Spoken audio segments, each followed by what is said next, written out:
welcome to another exciting episode of Lagos City Pulse. Today, we'll be looking at something that is very critical and essential for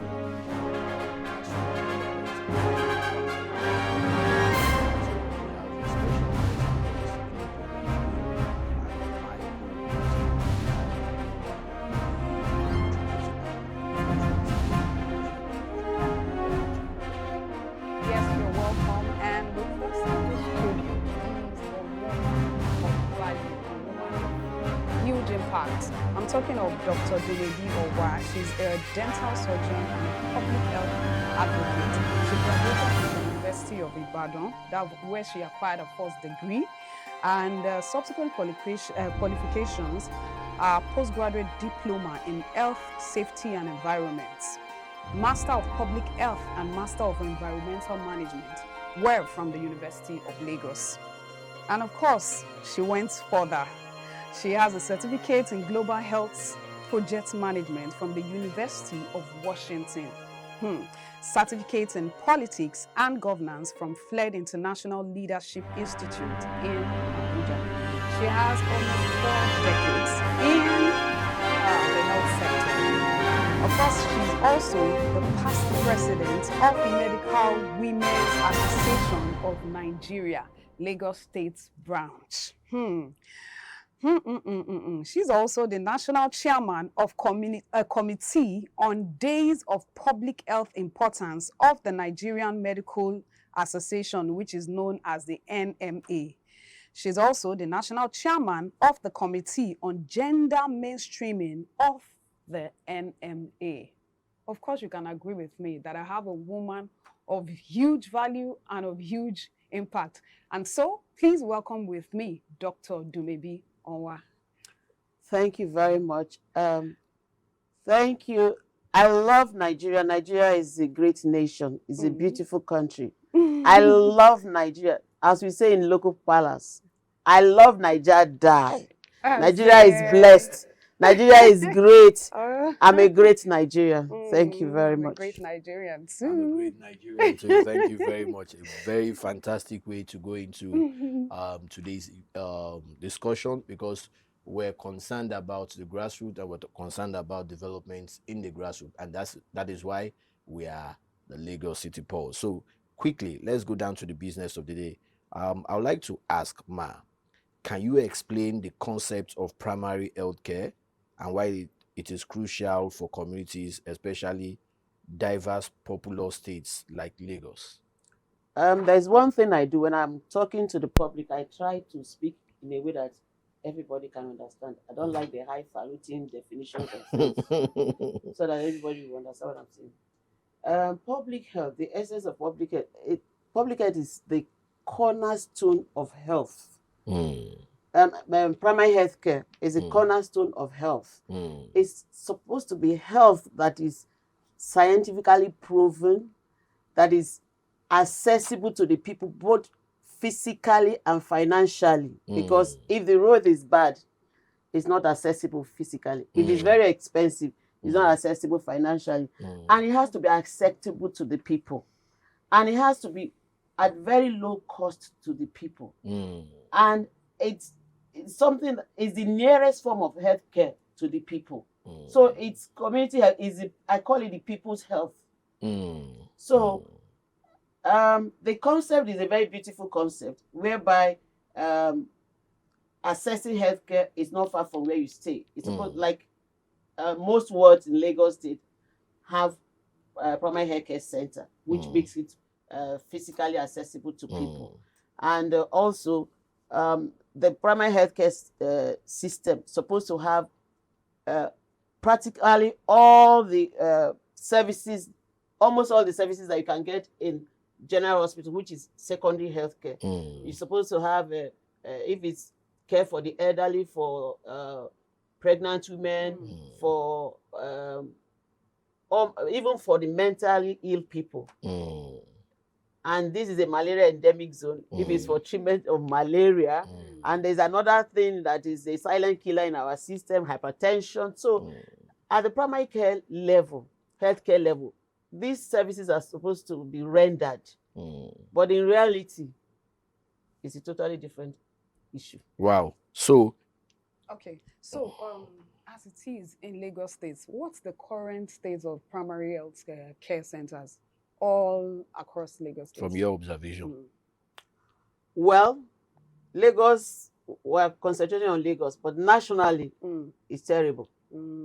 As terrible as it is, Lagos is still above most states. And as above as Lagos is still not very good.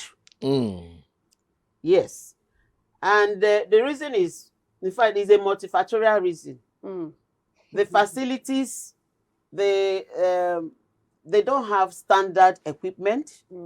They don't have proper staffing. The Jackpot syndrome is there. They don't, electricity is an issue. Provision of medication, because these days we are very careful to use the word drugs. Yes. When you say drugs. So medication is an issue, and so many other things. Like most things we have in this part of our beautiful nation are crying out for help. The primary health care is equally crying out for help. In as much as the government has done some positive moves, but a lot is still desired from them. Okay, so let's narrow it down. Can you just make a mention of one or two major challenges facing primary healthcare in Lagos and by extension Nigeria, but Lagos particularly? Staffing, healthcare personnel. In fact, globally, there is a shortage of healthcare personnel, no thanks to COVID. And because of the way things are in Nigeria, healthcare workers are not well paid, the environment is not very suitable. So people poach us from other parts of the world. Even some African countries are poaching Nigerian doctors. You know, we are very intelligent people, we are very hardworking people. If you can survive in Nigeria, you can survive anywhere. So that's why they are poaching us. And some of them are bringing down their requirement. I read a few days ago that in Texas, that the governor is bringing down the requirement for people who trained outside US to work there, because they have seen the need for it. So apart from staffing, the technology is not there. Something as basic as electricity is not there. I even spoke to a doctor that has to go with a rechargeable fan to work. Wow. Okay, so in this situation right now, do you think, or do you know of any initiative that is in place to at least help these present challenges of the primary health care centers in Lagos State? Well, I learned that they have emerged some centers, about 20 of them, for improved services, that the government is working to improve the services there. We thank the government for that, and we pray that it goes round and it is sustained. Because I like to say the way it is. I'm a very concerned Nigeria. That we want to say something, or we are doing something, or have built something, does not mean that it remains like that. Sustainability is a major problem in our country. And another issue with government is monitoring and evaluation. They don't monitor, they don't evaluate projects.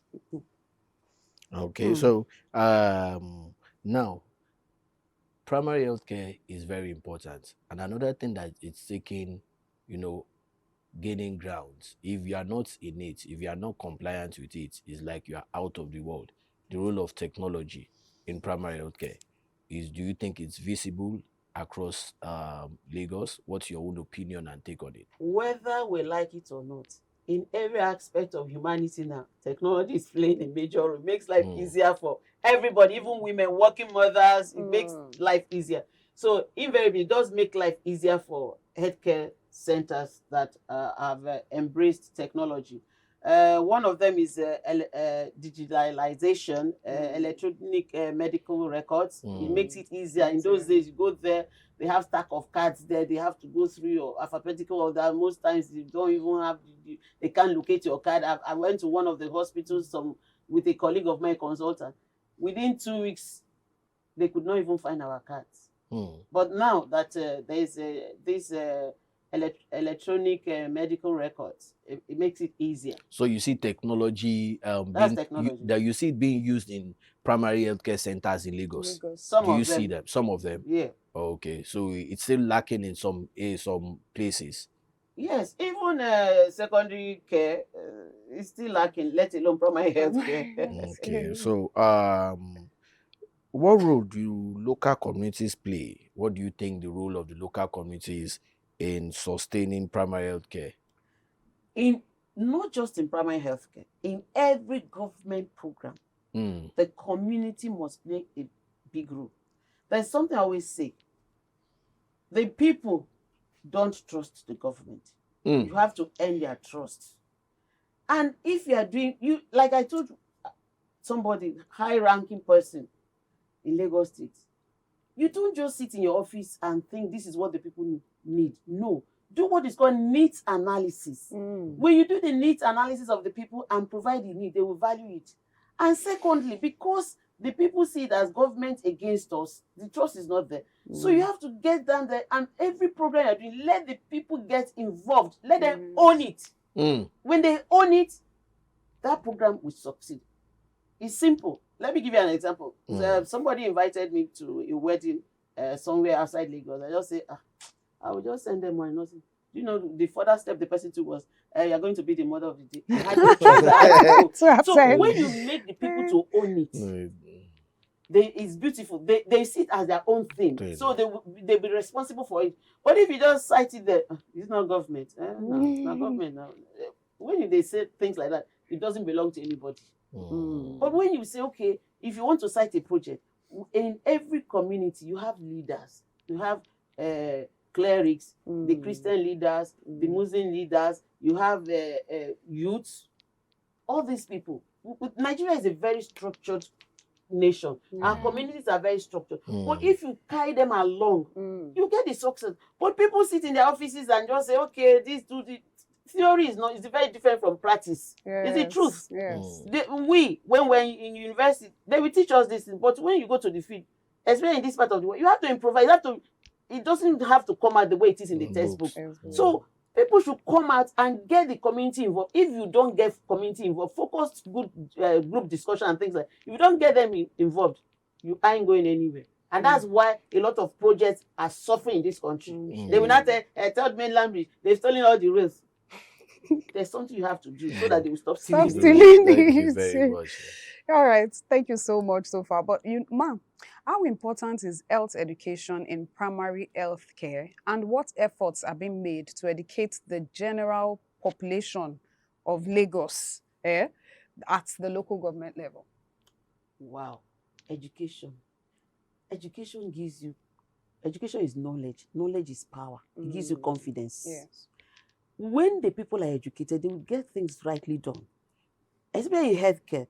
When they do the right thing, you see that our health indices will improve because they are doing the right thing. They're educated on it. Yeah. You don't have to go to 4 walls of university for this thing. These are, what I always tell them, if politicians can get their campaign to every corner, so we should sell health everywhere. Okay, there's this soft drink. I'm not advertising Coca-Cola. I get it in every village in the world. How did he get there? If we can get them, we can get these messages there. So when we carry the people along, educate them. Our people are not stupid. So we are very intelligent people. So when you come to that level, value them, talk to them the way they understand. Things will be fine. So what I always tell people, if we want our economy to improve, our health indices must improve. There can never be improved in our economic indices without health indices improving. So, and it pains me that the Abuja Declaration, heads of government, African heads of government, the heads of states and president, they came to Abuja and they said 15% of budget should be for health. Nigeria has never met it for once. They call it Abuja Declaration. They have never met it for once. And health is wealth. We are here because we are healthy. Yeah. So there are 2 things that keep people awake at night. The number 1 thing that keeps people awake at night is health. Before you talk about wealth. If you have the wealth and you don't have the health, there's nothing. There's nothing. That's true. So now this Jackpot syndrome, the challenges, how has it affected primary healthcare delivery, and what do you think can be the solution to it? Because it's prevalent, and what do you think that we can do to it? And how is it impacting, how is it affecting primary healthcare delivery? The Japa syndrome.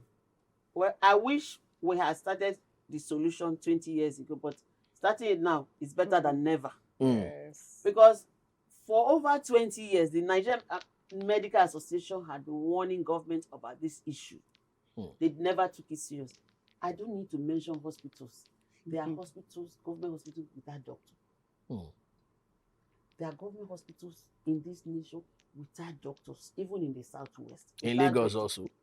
I don't need to mention, even in Lagos. Lagos State is trying because they see Lagos, they keep recruiting because doctors keep jackpying. Doctors keep jackpying. And you wouldn't blame them because a lot is expected of a doctor in Nigeria. Nigerian doctors are not well paid. Then in family, they expect you, are you not a doctor? Like I told my niece that is a doctor, a lot is expected of you. The way you talk, the way you dress, the way you eat, whatever you do, your environment, you have to keep it. They expect so much. If I go to market or I go to a hotel or whatever, don't call me doctor because the price will go up. No, I don't have the money. I don't have the money. There's so much mistakes. So in essence, what is happening? The Japa syndrome, there is a multifactorial thing. It's not all about money. Money is part of it. The environment in which people are working. There was a facility in Lagos I went to during COVID. There was no water. There was no soap. I made so much noise. And I told her I was going to report. So the water and soap appeared. COVID. And in that same facility, they told me that some doctors are down because of COVID. Wow.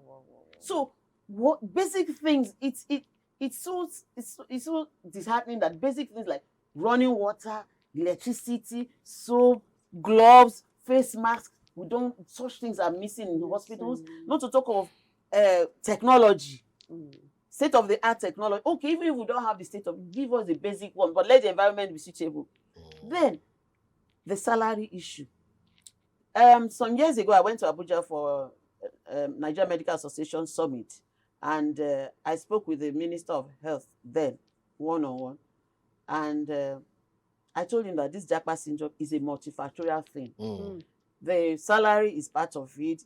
The environment in which they work is part of it. And another thing is retirement age. In America, as a doctor, you can work as long as your strength takes. Even if you're 100 years, you can work. And our people live here and go there for treatment. Old people are treating them. Then you now retire a doctor at 60. That doctor goes abroad to practice, and you go and consult that same doctor you have rejected here. Then I told the Minister of Health, Ehaniri then, that they should do something about retirement age, that especially in our skills, in this profession that is highly skilled, experience is very important. If you increase the retirement age, it will help to hold back some doctors. I say, for example, if this year 2,000 doctors in Nigeria get to the age of 60, if you retire, then you are going to lose them. But if you have increased the retirement age, they will be there to work. Now, what are we seeing? We are seeing political universities and schools being open. Who is going to train them? Who is going to? You see, I love my country. I love Nigeria. I have flag everywhere in my room. My house is green and white too. Wow. I love the month of October, from the 1st to 31st, I must wear green and white. In fact, the first that they call me Mama Nigeria. I love this country. We have a lot of potentials in this country. So why will you now, some states or teachers retire at 65? Why doctors are retiring at 60? And you spend so much, like somebody, I told somebody, I said, look, I will not lie. The Nigerian government has helped me. My education in UI was highly subsidized. We were even giving bursary. It pains me when I see youth suffering. Because, do you know, then as students, we would travel abroad for summer and come back to study. How much was ticket? 400 naira. Lagos, London, Lagos. Return tickets. Nigeria was beautiful, and Nigeria can still be more beautiful. So let us be more patriotic. The problem is that many of us, even people at the helm of affairs, are not patriotic. They're too selfish. This is my country. Let us be patriotic and do the needful. This money that everybody's grabbing, where are you, when you die, where do you take it to? It's so painful that on Wednesday, we had to bury one of us, a female doctor.